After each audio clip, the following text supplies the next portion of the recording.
أولئك عسى الله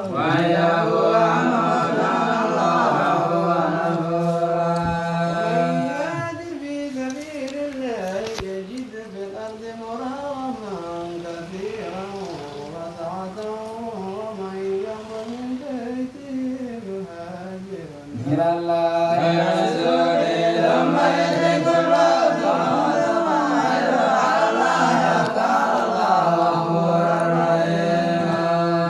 وإذا ضربتم في الأرض فليس عليكم جناح أن تقصروا من الصلاة إن خفتم أن يفتنكم الذين كفروا من الكافرين كانوا لكم عدوا مبينا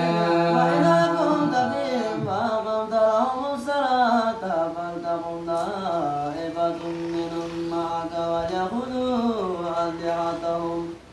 فإذا سجدوا فليكونوا من ورائكم ولتأت طائفة أخرى لم يصلوا فليصلوا معك وليأخذوا حذرهم وأسلحتهم ود الذين كفروا لو تغفلون عن أسلحتكم وأمتعتكم فيميلون عليكم ميلة واحدة ولا جناح عليكم إن كان بكم أذى من مطر أو كنتم مرضى أن تضعوا